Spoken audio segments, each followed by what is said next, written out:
उज्जैन जिले के नवीन तहसील उन्नैल का सृजन करने का प्रस्ताव पारित हुआ। उसी तरह बालाघाट जिले की नवीन तहसील लामता का प्रस्ताव भी आज पारित हुआ। रायसेन जिले की बमोरी तहसील के सृजन का प्रस्ताव भी आज बैठक में पास हुआ। उसी तरह रायसेन जिले की सुल्तानगंज तहसील के भी सृजन का प्रस्ताव आज पारित हुआ। मंदसौर जिले की नवीन तहसील कायमपुर के सृजन का प्रस्ताव भी आज पारित हुआ।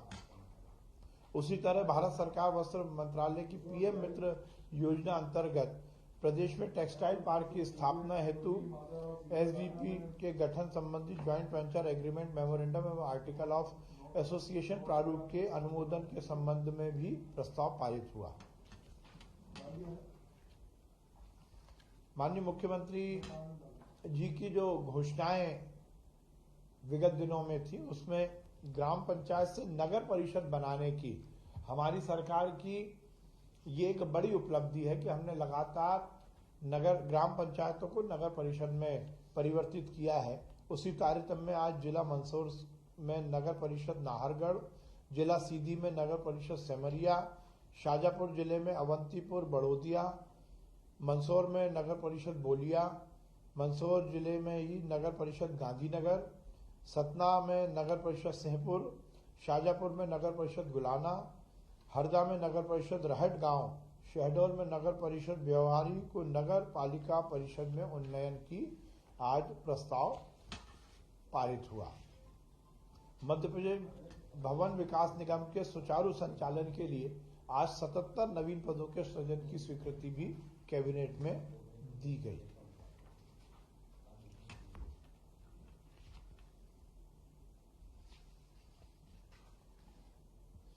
भोपाल में हाइब्रिड इम्यूनिटी मॉडल के अंतर्गत कमला पार्क से संत हिरदाराम नगर तक 8 लेन एलिवेटेड कॉरिडोर की स्वीकृति भी कैबिनेट की बैठक में दी गई।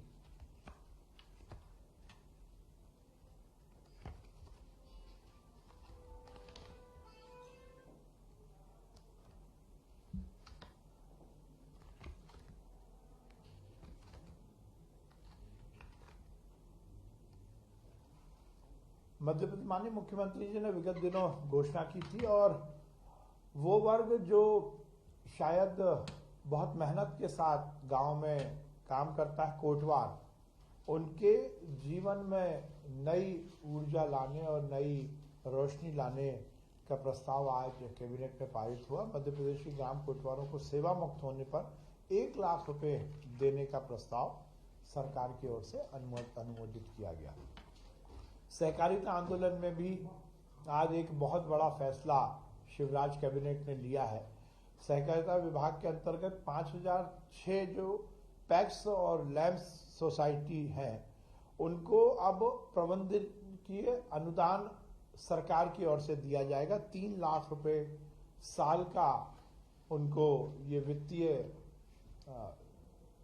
अनुदान दिया जाएगा, जिससे उनका जो प्रबंधकीय जो सेटअप है उसमें बहुत बड़ा योगदान उनको मिलेगा।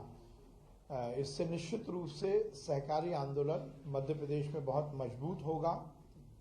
उसके साथ ही समिति की उचित मूल्य की दुकानें कार्यरत समस्त विक्रेताओं को पारिश्रमिक और मानदेय के अतिरिक्त 3000 रुपए प्रति माह की भी वृद्धि आज प्रस्तावित की गई, जिसको कि कैबिनेट ने मंजूरी दी है। समस्त शासकीय उच्चतर माध्यमिक विद्यालय में प्रथम स्थान पर आने वाली छात्र और छात्राओं को निःशुल्क स्कूटी देने के जो प्रक्रिया है उसको सरलीकरण किया गया और छात्र की मर्जी से ही वो ई स्कूटी को खरीद सकता है।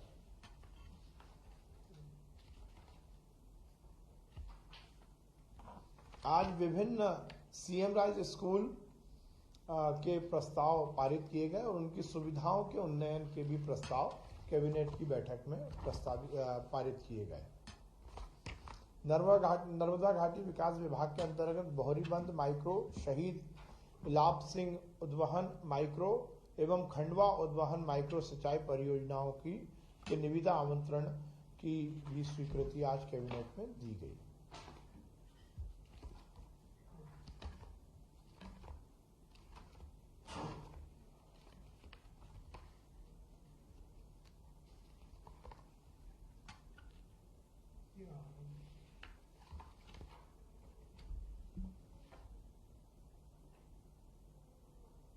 आज आहार अनुदान योजना के अंतर्गत हितग्राहियों को प्रति माह 250 रुपए जो अभी तक मिलते थे उसमें वृद्धि करके 1250 रुपए के स्थान पर प्रति माह 1500 रुपए का प्रस्ताव आज कैबिनेट में पास हुआ। इसी तरह माननीय मुख्यमंत्री जी ने विगत दिनों एक बड़ी घोषणा युवाओं के लिए की थी। वो युवा जो कॉम्पिटिटिव एग्जाम में पार्टिसिपेट करते हैं उनको हर परीक्षा में परीक्षा शुल्क लगता था। माननीय मुख्यमंत्री जी ने घोषणा की थी कि अब एक बार ही उनको परीक्षा शुल्क लगेगा और इस संबंध में आज प्रस्ताव कैबिनेट में पास किया गया। इसी तरह छिंदवाड़ा जिले की तहसील पांडुरना एवं सोसर को समाविष्ट करके नवीन पांडुरना जिला बनाने का प्रस्ताव भी कैबिनेट में पास हुआ।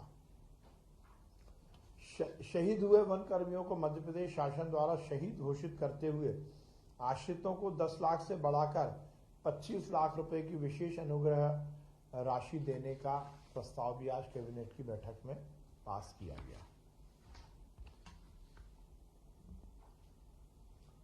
इसी तरह आज जनजाति कार्य विभाग के अंतर्गत 95 सीएम राइज विद्यालयों के चयन और स्थान परिवर्तन के संबंध में प्रस्ताव पारित किया गया, जिसके माध्यम से जनजातीय जो क्षेत्र हैं उसमें सीएम राइज स्कूल अच्छे ढंग से संचालित हो सकेंगे।